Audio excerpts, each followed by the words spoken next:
Estimados alumnos, buenas tardes. Continuamos con nuestra clase de Derecho Marítimo. Espero que todos hayan recibido los mensajes que les envié y el material de la sesión pasada. A partir de esta va a ser la última semana que lo vamos a hacer así. A partir de la siguiente lo vamos a hacer por videoconferencia, para que ustedes tomen sus providencias y se conecten a la hora que nos toca nuestra clase. Iniciamos. En nuestra guía de estudio y en el plan de estudios estamos en la unidad 3, que es el derecho marítimo. En nuestra planeación estamos en nuestra sesión 9, que es el derecho del mar, que es sobre lo que vamos a comentar hoy.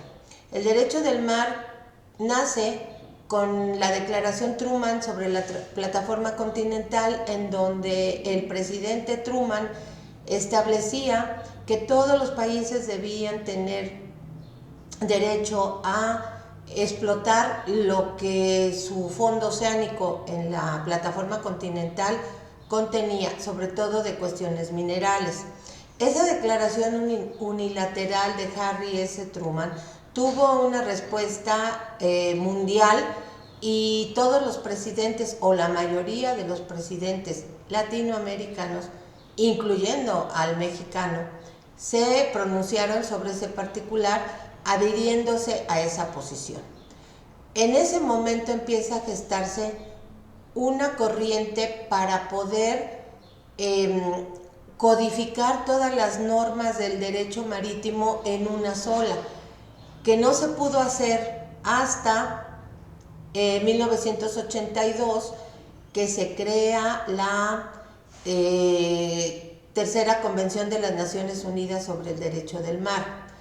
Esta Tercera Convención de las Naciones Unidas sobre el Derecho del Mar es firmada por 117 estados en Montego Bay, Jamaica. Ustedes ya saben cuál es la manera en que nuestro sistema jurídico interna o armoniza esos tratados internacionales en nuestro derecho interno. Hasta 1994 se publicó en el Diario Oficial de la Federación la armonización de ese tratado internacional en nuestro derecho interno. ¿Qué se generó de esa armonización? La Ley Federal del Mar, la Ley de Navegación y Comercio Marítimos y el Reglamento de la Ley de Navegación y Comercio Marítimos, así como la Ley de Puertos. Además, una modificación a la Constitución en cuanto a el dominio de la nación sobre la zona económica exclusiva, que es una figura que México propuso dentro de la Convención de las Naciones Unidas sobre Derecho del Mar. Es importante que lo conozcamos. ¿Por qué? Porque esa actividad económica que se tiene gracias a la CONMEMAR, pues es importante en cuestión de generación de recursos para nuestro país. Hecho lo anterior, vamos a hablar acerca de, en la especificidad, de los conflictos en la mar. Les recuerdo que en la biblioteca de la facultad tengo una conferencia que así se llama, Los conflictos en la mar. Ojalá la pudieran ver como complemento de esta actividad. Les decía, el nuevo derecho del mar nace con la Convención de las Naciones Unidas sobre Derecho del Mar, la cual define varios de nuestros espacios marinos, como lo comentaremos posteriormente. El artículo 27 de la Constitución dice que la propiedad de las tierras y aguas comprendidas dentro de los límites del territorio nacional corresponde originalmente a la nación, la cual ha tenido y tiene el derecho de transmitir el dominio de ellas a los particulares, constituyendo la propiedad privada. En otra de sus partes dice: son propiedad de la nación las aguas de los mares territoriales en la extensión y términos que fije el derecho internacional, Estos son 12 millas marinas. Las aguas interiores, las de las lagunas y esteros que se comuniquen permanentemente o intermitentemente con el mar. Las de los lagos interiores de formación natural que estén ligados directamente a sus corrientes, la de ríos y sus afluentes directos o indirectos. Y esto se enlaza también con lo que dispone el artículo 42 del ordenamiento que estamos comentando, que es la Constitución Política de los Estados Unidos Mexicanos en cuanto a las partes integrantes del territorio nacional. Ahora bien, nosotros, como les decía, el impacto en nuestro derecho interno que generó la firma de la Tercera Convención de las Naciones sobre el Derecho del Mar, permeó en el artículo 27 que acabamos de leer, en la Ley Federal del Mar en el artículo 3 respecto de las zonas marinas mexicanas que acabamos de mencionar, en la Ley Orgánica de la Administración Pública Federal.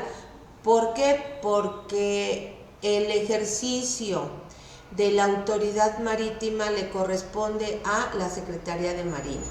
Eso está estipulado en el artículo 30 de la Ley Orgánica. Y también en la Ley Orgánica de la Armada de México está contenida esta disposición en su artículo 2 que habla de la autoridad marítima. Ahora bien, les decía, como conflictos en la mar, conocemos y reconocemos el terrorismo que se encuentra dispuesto en el artículo 139 del Código Penal Federal, la piratería en el artículo 146 del mismo ordenamiento, el tráfico de estupefacientes, artículo 194, el tráfico de personas, 199, y aquí haríamos una precisión. Miren, una cosa es el tráfico de personas y otra cosa es la migración por mar. Desafortunadamente en este momento no tenemos cómo diferenciarla. ¿Por qué? Porque por las medidas que ha tomado el gobierno de los Estados Unidos para permitir el acceso de personas que estén buscando una amnistía, un refugio, un asilo, ahora los ingresos ilegales a los Estados Unidos se están haciendo por mar.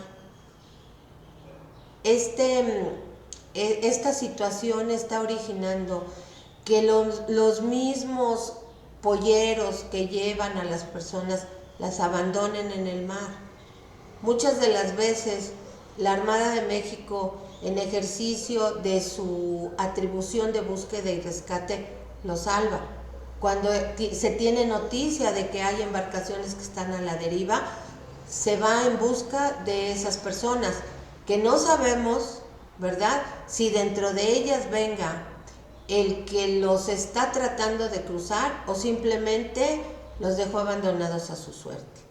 Dentro de este tráfico de personas también tenemos que ver el tráfico de menores, ¿sí?, el tráfico de armas. Esos son los puntos sustanciales de nuestra sesión de hoy. Pero, ¿qué es el derecho internacional del mar? Es un conjunto de reglas relativas a la extensión y alcance a los derechos de soberanía y jurisdicción sobre el mar y de los fondos marinos, a los derechos y obligaciones de los estados ribereños para la utilización del mar como vía de comunicación y de relación internacional, así como sus derechos relativos a la exploración y explotación de los recursos vivos. Ya hablamos anteriormente acerca de lo que la proclama Truman proponía para para poderlo explotar, ¿verdad?, los minerales que se tienen en la plataforma continental. Los espacios que define la Convención de las Naciones Unidas sobre el Derecho del Mar son importantes de conocer. ¿Por qué? Porque ahí vamos a ver cuáles son los derechos que el Estado ribereño va a ejercer sobre esas franjas. Una, en el mar territorial, las aguas interiores, la zona contigua, la plataforma continental y la zona económica exclusiva. Esos son los espacios que la CONVEMAR define y que también nuestra Ley Federal del Mar considera. ¿Qué es el mar territorial? Conforme a la Convención, es la franja donde el Estado ejerce su soberanía. Esa franja mide 12 millas marinas. Y los estados archipelágicos o insulares también tienen una franja adyacente designada con el nombre del mar territorial, y todo el mundo tiene derecho a establecerlo con la anchura de las 12 millas marinas. En esa franja el Estado tiene u otorga a los demás buques que naveguen por ese espacio, buques de todos los estados, sean ribereños o no tengan litoral, gozan del derecho de paso inocente a través del mar territorial. Las reglas del paso inocente son: se entiende por paso inocente el hecho de navegar por el mar territorial, en este caso sería por el mar territorial mexicano, con el fin de atravesar dicho mar sin penetrar en las aguas interiores ni hacer escalas o una instalación portuaria fuera de las aguas interiores, dirigirse hacia las aguas interiores o salir de ellas, o hacer escala en una de esas radas o instalaciones portuarias o salir de ella. Ese es el paso inocente. El paso inocente debe de ser rápido e ininterrumpido. No obstante, el paso comprende la detención y el fondeo. ¿Por qué? Porque puede darse el caso que teniendo alguna avería, ¿verdad?, pues tengan que pararse dentro de nuestro mar territorial, pero no con la intención de cometer alguna conducta ilícita.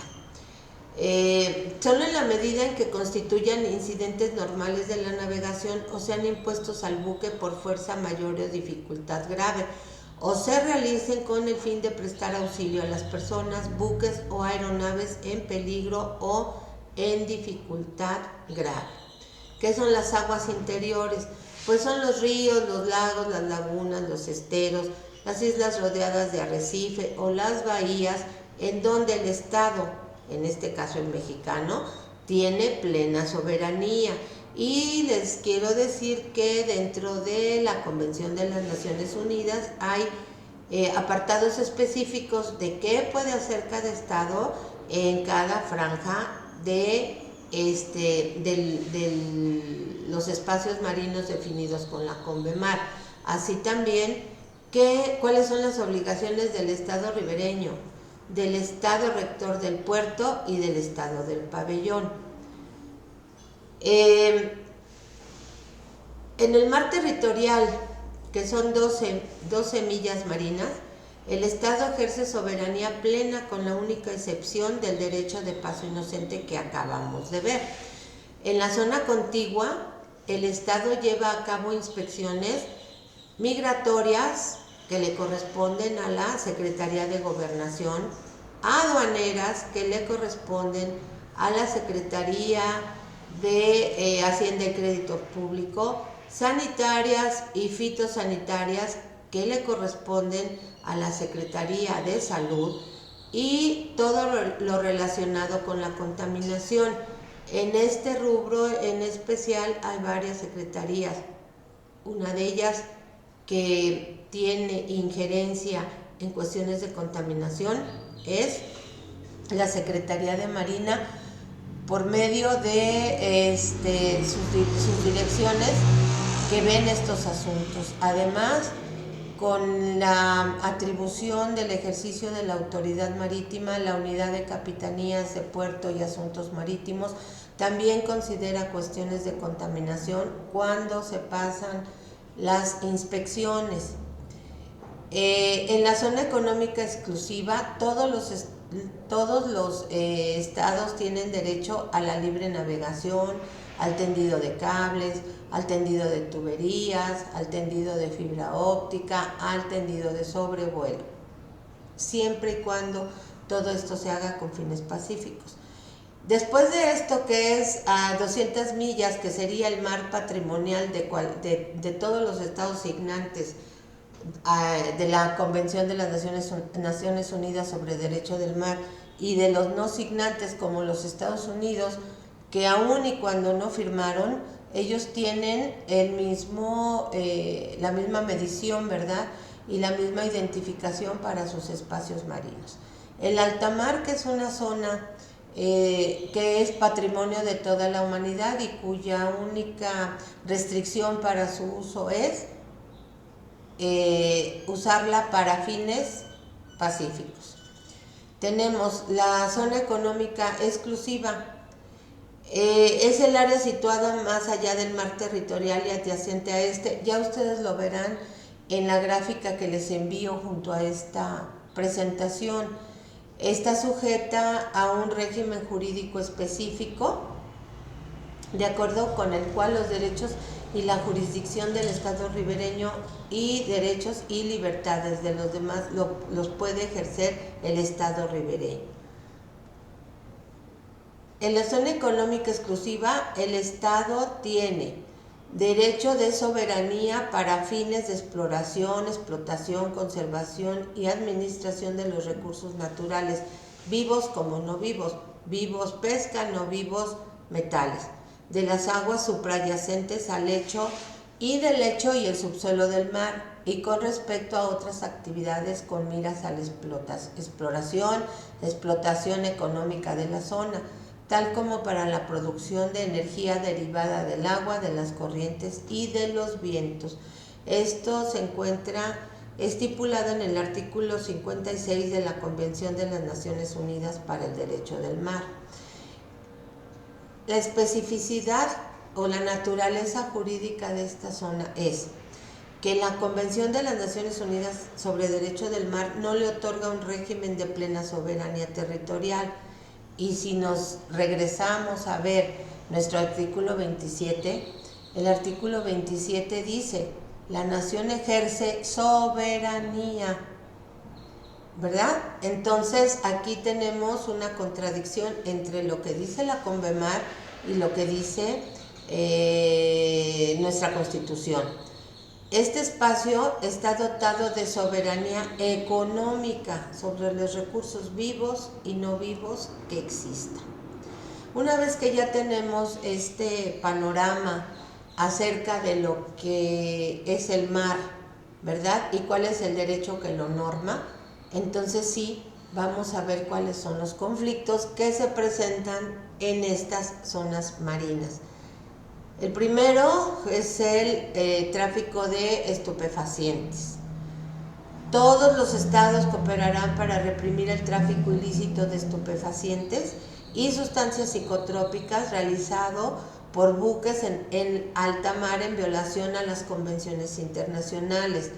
Todo estado que tenga motivos razonables para creer que un buque que enarbola su pabellón se dedica al tráfico ilícito de estupefacientes o sustancias psicotrópicas, podrá solicitar la cooperación de otros estados para poner fin a tal tráfico ilícito de estupefacientes y sustancias psicotrópicas. Este es un convenio que hay multilateral firmado por varios países para reprimir y poder castigar a estos infractores, toda vez que lo que hacían era que cuando eran sorprendidos en las aguas nacionales de un estado, por ejemplo México, bueno, pues trataban de irse a las áreas marítimas de Guatemala, y ya al pasar a esas aguas, bueno, pues México ya no podía seguirlos, porque si no, pues iba a ser una invasión de soberanía. La Ley General de Salud dice: se consideran narcóticos a los estupefacientes, psicotrópicos y demás sustancias o vegetales que determine la Ley General de Salud, los convenios y tratados internacionales de observancia obligatoria en México y los que se señalen en las demás disposiciones legales aplicables en la materia. Y aquí les voy a recomendar que por favor lean esta tesis aislada. Esta la puse como ejemplo, pero hay varias. Si ustedes se van al sitio de la Suprema Corte de Justicia de la Nación, ahí pueden encontrar la jurisdicción penal en la zona económica exclusiva y se van a desplegar varias. Yo puse esta porque es la primera. Esta tesis aislada se derivó de una detención que hace la Armada de México de una embarcación que estaba con psicotrópicos, pero estaba en la zona conocida como zona económica exclusiva.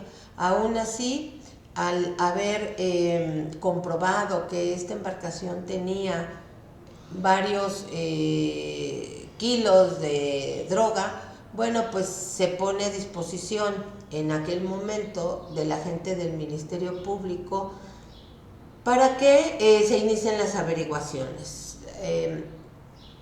El Ministerio Público considera que sí hay elementos para detenerlos, los detiene, los procesa, el juez de primera instancia sentencia. ¿Por qué? Por introducción al país de sustancias psicotrópicas.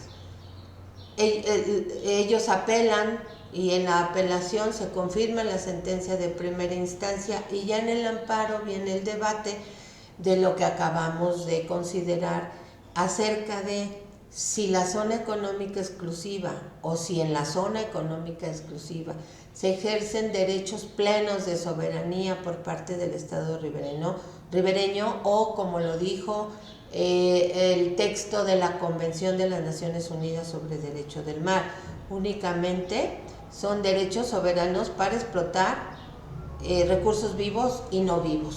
Les pido por favor que la lean y que lean el voto particular que hace el ministro Cosío para que ustedes entiendan cuál fue la naturaleza jurídica de la zona económica exclusiva. Dentro de del tema que estamos hablando, vamos a considerar el terrorismo. Y el terrorismo, nuestro Código Penal Federal dice, se impondrá pena de prisión a quien utilizando sustancias tóxicas, armas químicas, biológicas o similares, material radioactivo, nuclear, combustible nuclear, mineral radioactivo, fuente de radiación o instrumentos que emitan radiaciones, explosivos o armas de fuego por incendio, inundación o por cualquier otro medio violento, intencionalmente realice actos en contra de bienes o servicios, ya sea públicos o privados, o bien en contra de la integridad física, emocional o la vida de las personas, que produzcan alarma, temor o terror en la población o en un grupo o sector de ella para atentar contra la seguridad nacional o presionar a la autoridad o a un particular u obligar a éste para que tome una determinación. Entonces, sabemos que el terrorismo puede entrar por el mar, ¿verdad? Hablemos ahora de la piratería. La Convención dice que constituye cualquier acto de piratería el acto ilegal de violencia o detención o todo acto de depredación cometidos con un propósito personal por la tripulación, los pasajeros de un buque o de una aeronave privada y dirigidos contra un buque o una aeronave en alta mar o contra personas o bienes a bordo de ellos, contra un buque o una aeronave, personas o bienes que se encuentren en un lugar no sometido a la jurisdicción de ningún estado. Todo acto de participación voluntaria en la utilización de un buque o de una aeronave, cuando el que lo realice tenga conocimiento de hechos que den a dicho buque o aeronave el carácter de buque o aeronave pirata. todo acto que tenga por objeto incitar a los actos definidos en el apartado A o en el apartado B o facilitarnos intencionalmente. Esto se encuentra en el artículo 101 de la Convención. ¿Cómo sabemos cuando hay un buque pirata? Se considera buque o aeronave pirata por los destinos, por las personas bajo cuyo mando efectivo se encuentran al cometer cualquiera de los actos a que se refiere el artículo 101 que acabamos de ver. Se consideran también piratas los buques o aeronaves que hayan servido para cometer dichos actos mientras se encuentren bajo el mando de las personas culpables de estos actos. Esto se encuentra en el artículo 103 de la Convención. Nuestro Código Penal Federal dice: se consideran piratas los que, perteneciendo a la tripulación de una nave mercante mexicana de otra nación o sin nacionalidad, apresen a mano armada alguna embarcación o cometan depredación en ella o hagan violencia a las personas que se hallan a bordo. Los que, yendo a bordo de una embarcación, se apoderen de ella y la entreguen voluntariamente a un pirata, y se impondrán de 15 a 30 años de prisión y decomiso de la nave a los que pertenezcan a una tripulación pirata. Yo aquí les recomendaría que busquen en el internet el asunto de la embarcación Aquile Lauro, y bueno, pueden también leer algunos artículos que han salido relacionados con piratería en las plataformas petroleras. Hablábamos acerca del tráfico de personas, menores y esclavos. Eso dice la Convención. Claro que nosotros sabemos que en nuestro país no existe la esclavitud y que los esclavos que con esa condición entran a nuestro territorio, por ese solo hecho alcanzan su libertad. Se impondrá pena de 8 a 16 años de prisión a quien, con el propósito de tráfico, lleve a una o más personas a internarse en otro país sin la documentación correspondiente y con el objeto de obtener un lucro. A quien introduzca sin la documentación correspondiente a uno o varios extranjeros a territorio mexicano para obtener un lucro. Albergue o transporte por el territorio nacional con el objeto de obtener directa o indirectamente un lucro a uno o varios extranjeros con el fin de evadir la revisión migratoria. Comete el delito de tráfico de menores quien traslade a un menor de 16 años de edad o lo entregue a un tercero de manera ilícita fuera del territorio nacional con el fin de obtener un beneficio económico. El tráfico de armas, bueno, le corresponde a la Ley Federal de Armas de Fuego y Explosivos referenciar todo lo relacionado con el tráfico de armas. En este sentido, le corresponde a la Secretaría de la Defensa Nacional hacer la aplicación de esta ley. Al que participe en la introducción al territorio nacional en forma clandestina de armas, municiones, cartuchos, explosivos y materiales de uso exclusivo del Ejército, Armada y Fuerza Aérea, sujetos a control, van a tener años de prisión y días de multa. Al que introduzca al territorio en forma clandestina va a tener de 3 a 10 años de prisión. Bueno, pues estos son los principales conflictos que se dan en la mar. ¿Por qué? Porque ustedes saben que el mayor volumen de comercio en el mundo se mueve por mar. Les pido por favor que sigan resolviendo su guía, que sigan resolviendo su plan de estudios, que sigan viendo los videos que les envío y que les voy a compartir en un mensaje Dentro de 8 días va a ser una videoconferencia en donde espero que todos estén presentes. Buenas tardes.